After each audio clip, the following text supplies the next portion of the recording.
రామ సీతా రామ రామ రామ రామ సీతా రామ రామ రామ సీతా. ఏంటమ్మా? నువ్వు కాదు తాత, అమ్మని పిలు. అమ్మ సీరియల్ చూస్తుందమ్మా, సౌండ్ ఎక్కువ పెట్టుకునే. అమ్మేమో సీరియల్ చూస్తా ఉండుద్ది, కింద అంకులేమో భజన చేస్తా ఉంటారు. ఇద్దరు నన్ను చదువుకోనివ్వరా ఏంటి? మీ నాన్న అడుగుతాను ఉండమ్మా. నేను అడుగుతాను, ఆగు.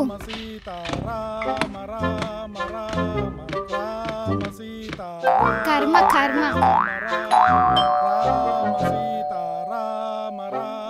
ఏంటే ధోని, ఏంటే మీ నాన్న గోల? చదువుకోవాలా వద్దా?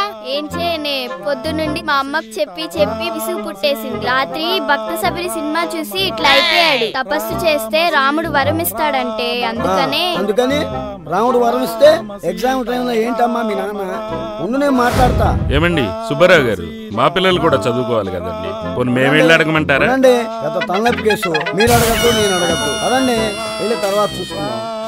ఈ మధ్య రామకోటి అని ఒక పుస్తకం రాశాడే, అది రాముడికి డెడికేట్ చేయడానికి ఈ ప్రయత్నం. అలాగైతే ఎలానే? మీ నాన్న అడుగుదాం పదా. నానా నానా, ఏంటి నానా మాకు ఇది ఎగ్జామ్స్ టైంలో? ఏంటి మీ గోలా? పైవాడు వచ్చి ఇప్పుడే గొడవ చేసిపోయాడు, మీరు గొడవ చేస్తున్నారు. ఏం చేయాలబ్బా? బాగా చదువుకోండి అమ్మా, బాగా చదువుకోండి.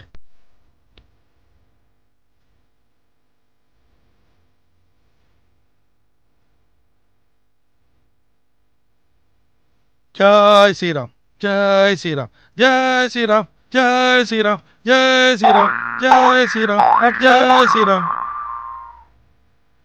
భక్త, ఎవరు మీరే? నా గురించి తపస్సు చేసావు కదా నాయన, అందుకే సీతమ్మతో సహా ప్రత్యక్షమయ్యా.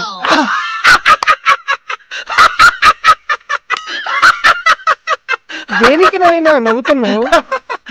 నవ్వు ఒక్కటే కాదు, మీ ఇద్దరిని చూస్తుంటే కోపం కూడా వస్తుంది. వెళ్ళి పని చూసుకోబా. అలా తెల్లబోయి చూడకు.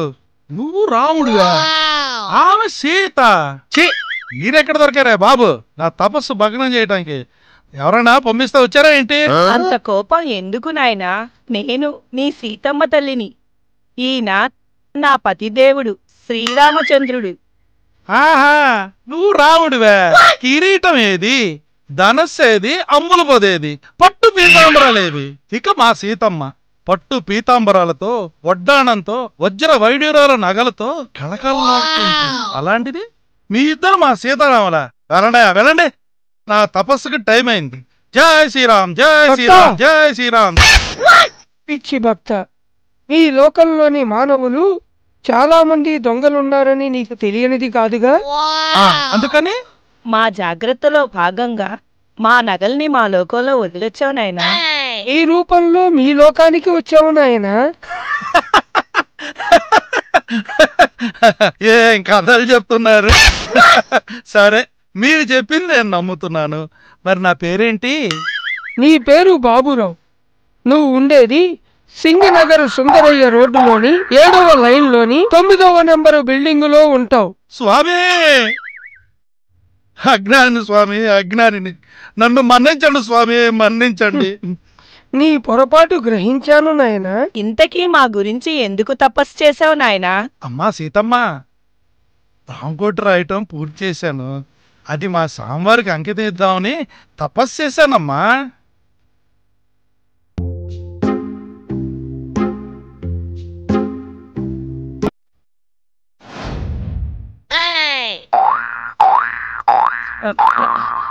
స్వామి, రామకోటి అని ఒక్క పేపర్లోనే రాసి మిగతావన్నీ తెల్ల పేపర్లో పెట్టాడు స్వామి.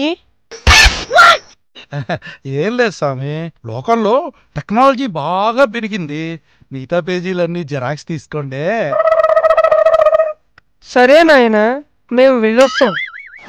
స్వామి ఏమిటి నాయన అలా అరిచావు? స్వామి, కష్టపడి రామకోట రాశాను. రామకోట్లో రామ మీరు తీసుకొని ₹1,00,00,000 నాకు ఇస్తే ఈ కరువు కాలం నా పెళ్ళతో ఎలా అలా బతుకుతాను స్వామి. అలాగే నాయన. సీత, నా భక్తుడు కోరింది ఇచ్చేసి. అలాగే స్వామి. అమ్మా బంగారు తల్లి సీతమ్మ, ఇయ్యమ్మ.